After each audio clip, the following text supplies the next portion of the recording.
We have, if we're lucky, about 30,000 days to play the game of life.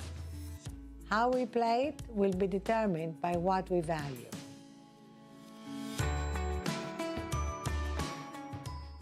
Welcome to Thrive on Live. I'm Caroline Modaresi-Tarani. Now, many people are afraid to confront their past, but Emmy Award-winning news anchor Kara Sundlun isn't. In her new book, Finding Dad, Sundlun details her upbringing as a loved child and what it was like to find her father.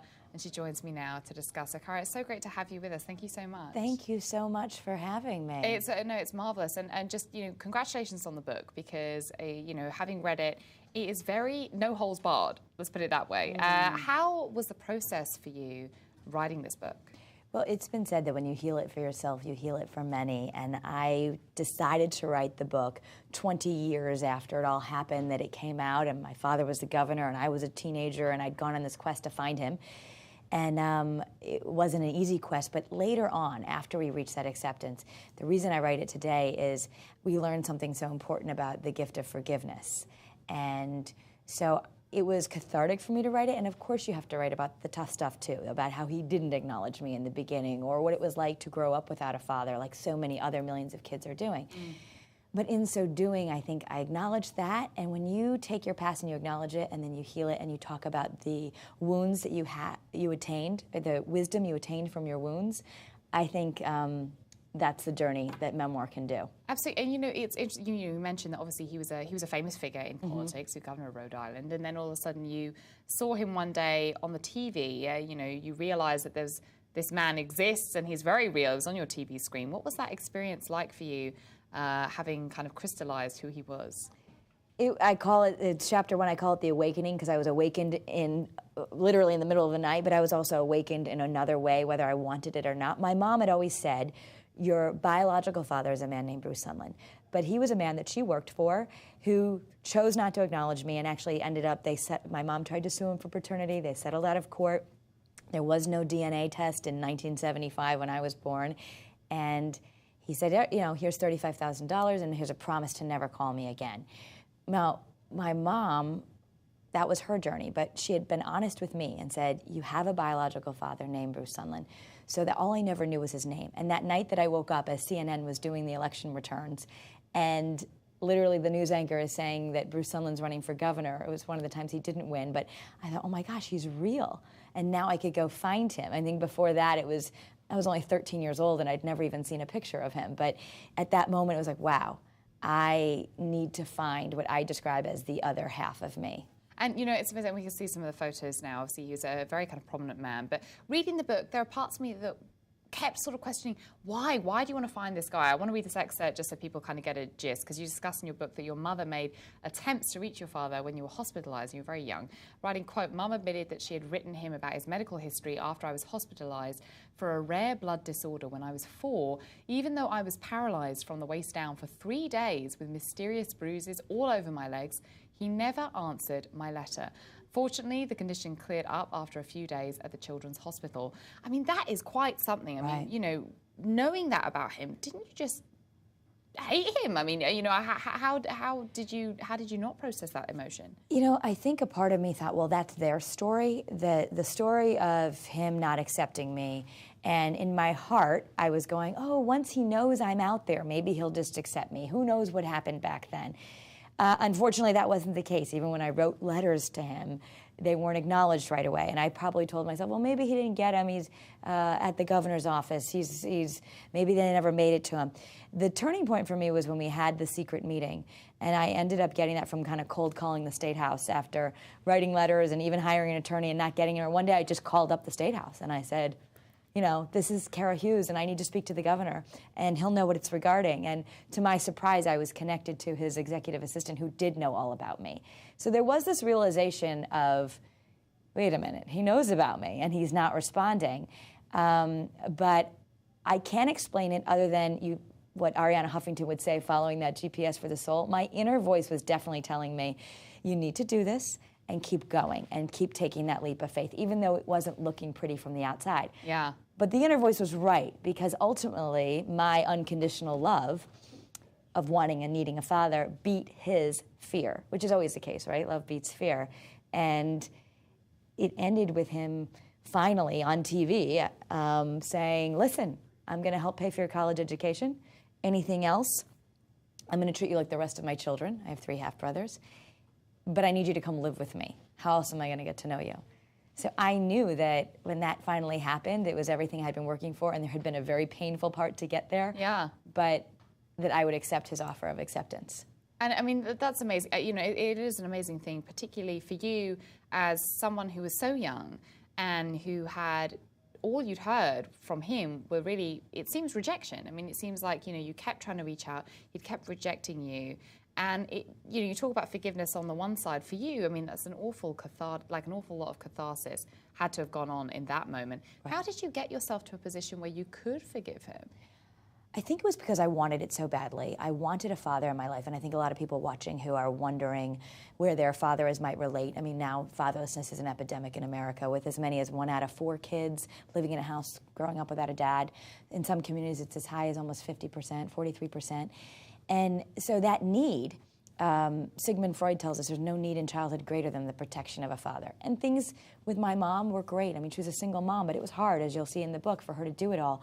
And so I think I craved not only knowing who I was, but that protection that I dreamed a father could offer. So when he finally did come around, because I wanted it so badly and needed it, I think it's a primal need to connect. In my case, it was with your dad. I was able to say, okay, I'm going to have to not beat him up for the next 18 years, over the first 18 years. Let me give him a chance. Sure. And then those moments that we had, we healed in moments. There wasn't one long maudlin speech of, I'm so sorry I did this. I mean, you can't apologize for rejecting your child for their entire life, you know, from 0 to 17 and a half. There's my dad right now with one of my best friends, Laura. But that's what happened. He started to show up. That was Parents' Day weekend at University of Michigan, at my college graduation, my first Thanksgiving with my family. So in those moments where he did acknowledge me and start to be there for my first job, or later on, the birth of my children, he healed me in that way. I mean, I think he wanted the second chance, and he took it seriously. And you wanted to give him that chance as well. I mean, it feels like it had to be a give and take on both ways. I wanted to give it to him, and then I think the healing happened because he actually took it. And when I moved out there to Rhode Island, who knows, it could have been a political stunt. I might have been leaving at the end of the summer and had no relation with him. No one knew what was going to happen. But what happened was my dad and I were so much alike that we really got along, and he started taking me. Every day was take your daughter to work day. He's like, you're not just going to sit here and be on the beaches in Newport, Rhode Island. You need to learn something. And so I would go to cabinet meetings and potlucks and everywhere he went as governor, because he thought I should learn and we should get to know each other. I mean, can you sum up that joy for those watching? What that felt like, this final moment of acceptance, really, these times where you were with your father and there was this kind of acceptance and love? It was a feeling of joy, as you described it. It was more than that. It was a feeling of connection and safety. Like, I felt like where we feel security is often down, they say, in our core. And that's what it felt like. That male energy settled in my core. And I started from his acknowledgement, from him being there for me. I think that helped me prosper, not only at college, but later on in my career in broadcasting. You know, here I'm working in television and doing my own, much like what you do, hosting a show and being a news anchor. And I'm not so sure that I would have had that success in my career, or married a really great guy who's a wonderful father to my children and really changed the future for my children, if I hadn't taken that time to heal with my father. And whether you heal in person with reconciliation like I was able to do, or for some people it's the process of going through forgiveness in a solitary manner, I think the letting go is what allows you to then become whole. I was not whole until I met my father. I definitely it felt like something was missing. Right. And I mean, you talk about the missing, and you talked about it just, a few moments ago on almost a national level, this idea of fatherlessness, this kind of epidemic. And I want to read another excerpt from the book about why you wanted to meet your father. And you said, quote, "I thought if I could just meet him, he could say he was sorry and make up for lost time by giving me the rock-solid foundation and unwavering stability that I craved. I could lean on him when Mum was troubled or when bill collectors started calling. He could rescue us, help my mum, and make me feel safe." I mean, I suppose two things from that. One, you're sort of expressing ideas which are very personal and unique to you, but are probably unpalatable to some people. Like, oh, you know, you had your mother and you're this strong woman yourself. Why did you need this man who didn't really want to show up at that time to protect you, to make you feel safe? And what would you say to those people? Well, I think that, I mean, I'm definitely a believer that women are strong and we can do a lot. Well, you are a strong woman. Yeah. I mean, so, my mom, you know, certainly was a survivor and showed me you can do a lot on your own. But I still think, not so much the romantic love, but that acknowledgement and acceptance from both of your parents. I think when you grow up and a father has rejected you, even though for a while I didn't admit it, I was like, oh, I don't need a father. I'm fine. I'm da-da-da-da-da. Once I saw him and once I realized he was real, I could no longer ignore that feeling of the father's acceptance is something that can make you feel very whole. And would I have still been successful and still been able to go out and do it? Maybe. But would I have felt as healed or as whole as I feel now? Probably not. I needed to heal that missing part. I mean, when one parent rejects you, it actually is, and science is now even showing that, there's an effect on our DNA. For me, it's an effect on your soul. And I think a lot of kids are growing up and they're glazing over it and they're saying, I don't need it, and, you know, his loss, and that is true. But at the same time, as a nation, we have to look at there can be no divorce rate from your kids because there is a huge effect that fatherlessness takes. And on another level, if you just have any kind of broken relationship in your family at a time when there's holidays and we're all having these things are coming up like, oh, you know, you've got your family problems. Sure. I think the idea of healing that is something that when you take on that journey of healing, it shows you how strong the human spirit is, and you're only better for it. Not that I need someone else, but you need to heal yourself. How did it go? I mean, it was a lovely way of putting it, I think, and a very sort of strong position as well. How was it to meet your brothers? Obviously, all of a sudden you had all these siblings as well that came out of the woodwork, because you came out of the woodwork. Right. How did they help sort of solidify this healing process? Well, I mean, it was just strange that I grew up as an only child, and all of a sudden I had 3 half-brothers who were, my father was much older to be having someone my age, so my brothers really technically could be my father, so there's a big age gap, but they didn't know about me, and I credit them that they kind of opened their hearts. My dad was a character. He'd been married several times, so they joked that, well, you know, we always thought there might be more out there, that sort of thing, and we healed with humor.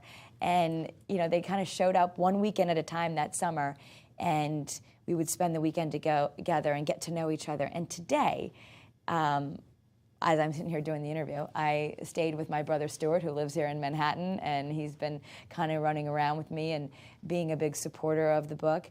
At Thanksgiving, I now carry on the Sundlun family Thanksgiving tradition, which was always my father's holiday. And when he passed 3 years ago, it now has become that I host it. And I looked around my Thanksgiving table and I thought, of 26 people who are here, because we have a lot of people come, I would not have known those 26 people had we not taken this journey. And now we really are a family. So to my young children who are only 5 and 7, my brothers are now their uncles. They're too young to even understand the whole story. Does that just blow your mind? I mean, was there a moment when you talk about Thanksgiving dinner, was there a moment when you just had to pinch yourself and think, wow, you know, I mean, you're the same girl that was on that People magazine, you were so there in the public eye, and now all of a sudden this is your life and this is real life, and right. you are this family now. You're not just part of this family, right. You're almost heading this family. Right. It is a dream come true. And some would say, oh, that's a fairy tale. And, I'm a journalist, so I would say fairy tales aren't true.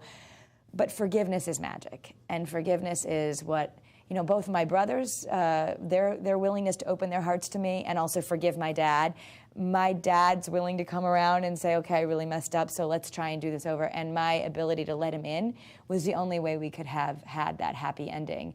And for my mom, too. My mom is very proud that she says that she's forgiven him, which I think is a harder thing. It's a harder thing for her because she raised me alone, and you could say, well, I'm going to keep rocks in my heart over this. And I don't think forgiveness is condoning. It doesn't mean that what he did is right. That will never be the case. It doesn't even mean reconciliation. If someone's listening and saying, well, I'm never going to be able to reconcile that.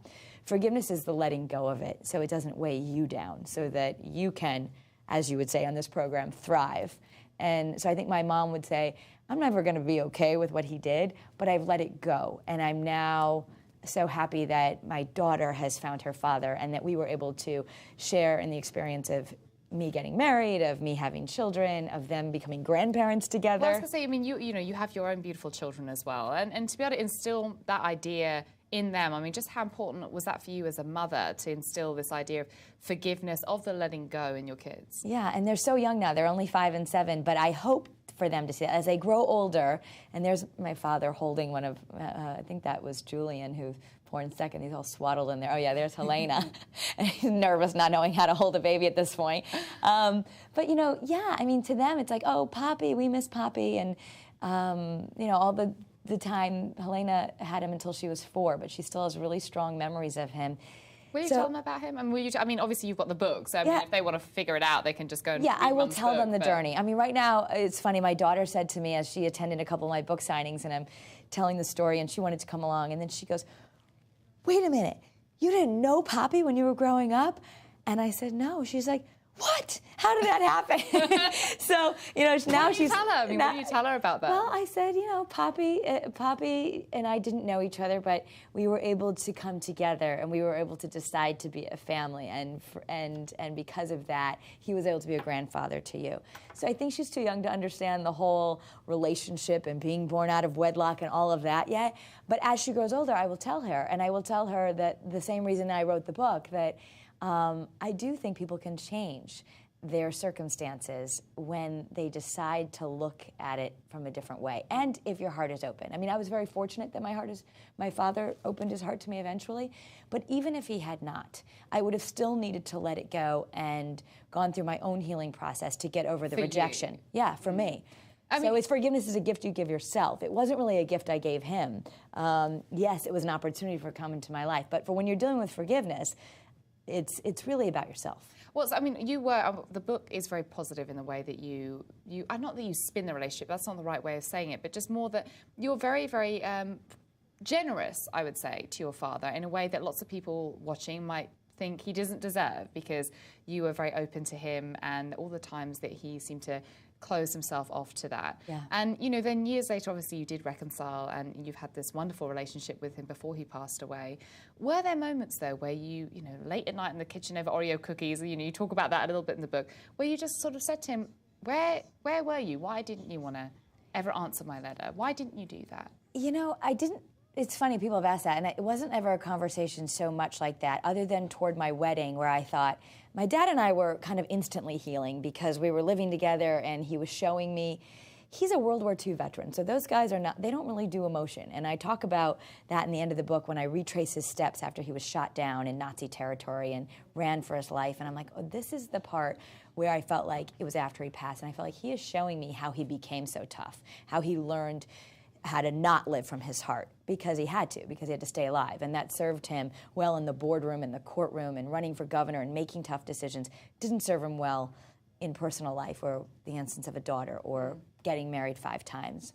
I think he learned late in life that the heart was really what was important. And there's a scene where, you know, he dies in my arms, surrounded by our family, and I felt like he was showing me, like, I'm so happy we got to take this journey together. Like, that was a moment for me to be like, wow, I'm helping him cross over, and yet we've had all this healing. I knew him 1 year longer than I did not know him. So for me, it happened moments. The time that you're talking about was our discussion. I did have a discussion with him before my wedding, and I thought, you know, I think you need to do even more for my mom. I know you're inviting her, and he did. He would invite her to Thanksgiving dinner, or he would invite her to family events. Like, I think that was his way of saying, hey, we're gonna be okay now. Yeah. But I thought, I might need a little more for mom. And that night at my wedding, he didn't really say what he was gonna do, he just listened. But that night at my wedding, as fathers get up and often do at weddings and talk about, oh, my daughter, the news reporter, and she won an Emmy, and I'm so happy about her and Dennis, and all the things he's proud of. And just listening, and then he said, but I can't take credit for any of that. All of the credit goes to her mother, Judy Vargo, who raised her alone and taught her values about family and God and perseverance and all these things. It ended up, his speech became an ode to her. And I think that was a moment where I remember, in a public way, in the way that he would, acknowledging I messed up and I'm trying to do this better now. I mean, that must have been, how satisfying was that for you and for your mother? Yeah, for me, I cried. I know she cried. And there's, you know, I could feel like these emotions coming. And it was such a happy day. You know, when your child gets married, it's always a celebration for the parents. But I was worried about how they're going to all be together and hoping that my mom got her, you know, the recognition that she deserved because, you know, she did do it all on her own. And that was a moment where it was just, I think it was very fulfilling. And we have a picture where my father, it's in the book, it's a hysterical picture where he's sitting there and his current wife, his ex-wife, and then my mother were all giving him a kiss at the same time, which sounds completely dysfunctional, I know. But, you know, there's a lot of dysfunctional families out there, and I would say, hey, we're happily dysfunctional. I mean, whatever you've been through, if you can laugh about it. And that was very healing, too. I mean, science tells us that laughter actually helps us release negative emotion and help our cells heal. And I know this from the reporting that I do on, I have a series called Kara's Cures on Better Connecticut. And, you know, all gurus and doctors would say, when you laugh, you heal. And I remember a time on the beach with my dad and a woman saying, will you kiss my baby, out on the campaign trail, and he obliged and then put his arm around me and said, have you met my new baby? And so, you know, sometimes it was just about laughing and acknowledging, like, there's a big elephant in the room, and we're just going to have to laugh about it and move on. Yeah, and the idea of just sort of pointing at the elephant as opposed to just ignoring it entirely. You know, and you mentioned a couple of times about the journey, and there's an element in the book where you talk about a spiritual journey. I just want to read this excerpt, and you know, because you reflected candidly about your father, but also opened up about your miscarriage, and you spoke to spiritual advisor Doreen Fishman and had a profound moment in her office, and you wrote, quote, I was never the same after leaving Doreen's office, and I started to realize my quest to have a baby was a spiritual journey, just as all the big things in my life had been, especially finding Dad. What did you mean by that? I believe everything happens for a reason. And I think if you're going to take that perspective, Caroline Myss, who's one of my favorite authors and has written many spiritual bestsellers, New York Times bestsellers, but she talks in about her book, Sacred Contracts, that every thing, even the hard things in your life, were in a way presented so that you could heal. And I write that in the last chapter of the book too, that I think on some level my dad and I were meant to take that journey. We were meant to go through what we went through and heal each other. And I think that in some ways that journey goes on. I still feel my dad's presence all the time around me. I feel like he's helping me with the book. And I think what Doreen was saying to me, and she's a spiritual holistic nurse who does a lot of energy therapy, and she's very skilled in what she did. And you know, even the losing the baby, even the later on conceiving, all of those things, I would now, even if you don't always get the exact why did I have to go through that, I've learned to say, show me the lesson. What do I need to learn from this? And I think if you approach life like that, it becomes a lot easier to look at the tough times. And I remember even in Ariana's book, where she wrote a long time ago about the fourth instinct, and she talked about you often don't know why you went through something until you're on the other side of it. And now I can look at it and say, look at the happy ending, and that's why we went through it. And that's why I needed to listen to that inner voice that kept telling me to write the letter and ignore the negative press. And you know, I was young, and you could have just thought I was naive and that I was wishful thinking, except that it wasn't, because it all worked out. Yeah. So as an adult, I have to remind myself now to be like, well, you know, you have to come from your heart. And nobody does that all the time. Well, I mean, it's just, I have to say, what a fantastic book it is, and you really do, you don't gloss over any of the difficult times. And I think a lot of people out there that are watching that have some, you know, kind of familiarity with this sort of situation will absolutely, you know, love the fact that you don't gloss over anything. But Kara, thank you so much for coming to HuffPost Live today. It's been a pleasure. Oh, thank you. I love all that you guys do. I love reading about how to thrive. So thank you for having me on. You'll come back. You can come back anytime. Okay. But guys, for more information on where to purchase Finding Dad, From Love Child to Daughter, click on the links in our resource well below, and stick around. More HuffPost Live coming up next.